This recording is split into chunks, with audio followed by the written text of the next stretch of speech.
이게 제가 굉장히 떨리는 자리네요. 이렇게 올라오니까 목소리도 떨리고, 네. 아까 여기 앉아있을 때까지만 해도 괜찮았는데, 네. 올라오니까 이제 너무 떨립니다. 그래서 좀 어영부영하고 헷갈릴까봐 저희가 몇 자 이렇게 적어서 이렇게 오긴 했는데, 다소 이렇게 문맥이 지루하고 또 재미가 없을지라도 또 즐겁게 또 봐주셨으면 또 들어주셨으면 좋겠습니다. 저 말고도 이렇게 저는 이제 30대 초반인데요. 저보다 더 또 영적으로 더 연배가 있으신 또 경험이 많으신 분들이 많음에도 불구하고 저를 간증의 자리에 세워주신 것에 대해서 너무나도 감사드리고 열심히 간증해서 또 저 뒤에 많은 후배들이 또 좋은 영적인 길로 따라올 수 있도록 간증하도록 하겠습니다. 저도 이제 삶을 살아오면서 여러 가지 성령님의 인도하심을 받은 것들이 굉장히 많은데요. 그것 가운데서 굵직굵직한 것들만 좀 얘기를 해볼까 합니다. 물론 늘 삶 가운데 하나님의 인도하심이 있었지만 그 가운데서 제 삶을 변화시키고 또 제 가는 길을 이렇게 확 꺾어서 하나님께로 가게 되는 몇 가지 사건들이 있어서 이렇게 정리를 해봤습니다. 저는 모태신앙입니다. 저희 어머니께서 오랫동안 순복음 쪽 교회를 섬겨 오셨고 그 가운데서 또 유치부 또한 교회에서 운영하는 유치원 교회를 유치원을 다녔었고 또 초등부, 중등부, 고등부 그렇게 교회에서 주일은 늘 언제나 교회를 간다라고 생각을 하고 그렇게 삶을 살아왔었습니다. 근데 지금 돌이켜보면 그것은 신앙생활이라고 얘기를 하기보다는 교회 생활이었던 것 같습니다. 늘 이렇게 부모님 따라서 교회를 가고 또 엄마가 성가대를 하면 늘 그렇게 성가대 마칠 때까지 기다리면서 연습이 마칠 때까지 기다리면서 친구들과 시간을 보내고 또 교사 선생님들과 시간을 보내고 했던 것들이 그런 시간들이 주로 주일에 주를 이뤘었습니다. 학창 시절에는 이제 제 성격이 소심하고 또 나서기를 좋아하는 성격이 아니라서 세상에서 흔히 말하는 덕후처럼 이렇게 삶을 살아왔습니다. 내가 좋아하는 음악, 또 내가 좋아하는 것들, 또 책들, 또 내가 좋아하는 것들만 골라서 보고 남들과는 잘 소통하지 않고 제 것만 찾아서 이렇게 조용히 삶을 살아가는 그런 학생이었는데요. 그렇게 이제 삶을 살아오다가 20살이 지나고 군에 입대를 하면서 조금 이 성격이 변화되기 시작을 합니다. 처음에는 이제 군에 입대를 하게 되었는데요. 노사훈련소로 입대를 했다가 시위를 진압하는 전투경찰로 이렇게 차출, 제가 원하지 않았지만 나라에서 그렇게 원했기 때문에 저를 그렇게 뽑아가는 그렇게 되었습니다. 그래서 정경으로 근무를 하게 되면서 제가 지금보다 조금 더 많이 뚱뚱했었는데요. 20kg가 살이 빠졌습니다.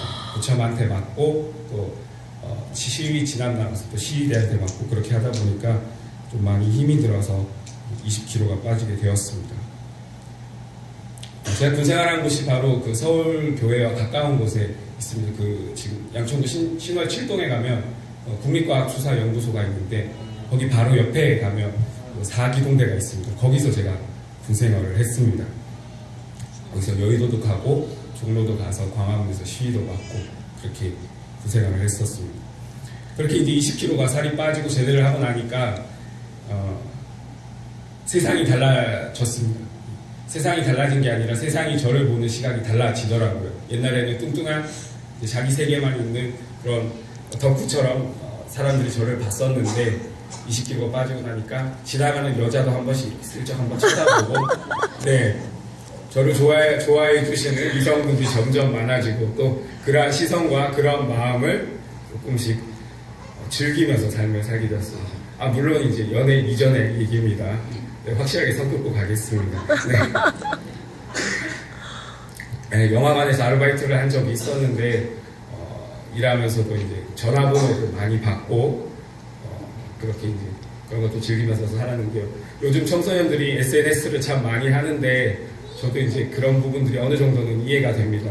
저희 때는 이제 페이스북이나 뭐 트위터나 이런 인스타그램 같은 SNS가 없고 오직 이제 미니홈피, 싸이월드 미니홈피라는 것이 있었는데 제가 이제 사진 셀카를 찍어서 나 오늘 힘들다 아니면은 오늘 좀 외롭다라고 이렇게 사진을 올리면은 저를 좋아해 주시는 이성분들이 문자가 오거나 전화가 옵니다. 그래서 커피 한잔 하자, 밥 한 끼 먹자라고 얘기하면 또 전 쫄래쫄래 나가서 그렇게 이제 이성과의 데이트를 즐기고 데이트까지는 아니더라도 그런 자리를 즐기고 그런 시간들을 가졌었습니다. 성령 받기 이전에도 그렇게 교회 생활을 꾸준히 했었습니다. 주일날 예배를 드리러 가고 또 교사로서 아이들을 섬기고 그런 시간들을 가졌었는데요. 신앙이 있었다기보다는 어려서부터 이제 교회를 다녔던 터라서 그렇게 그런 것들이 습관이 되어서 가는 것이었고, 그 다음에 교회분들한테 칭찬을 받는 것이 너무나 좋았기 때문에 그로 인해서 제 자존감이 좀 더 높아졌던 것 같습니다. 그것 때문에 교회에서 더욱더 열심히 했던 것 같습니다. 성도분들 또 장로님들 권사님들 칭찬을 받기 위해서요. 근데 이제 성령을 체험하고 나니까 제가 그렇게 신앙생활 했던 것들이 참 아무것도 아니었다라는 생각을 하게 되었습니다. 물론 성령을 받고 나서 그러한 시간들이 있었기 때문에 또 성령을 받을 수 있었던 계기가 되었을 수도 있는데요.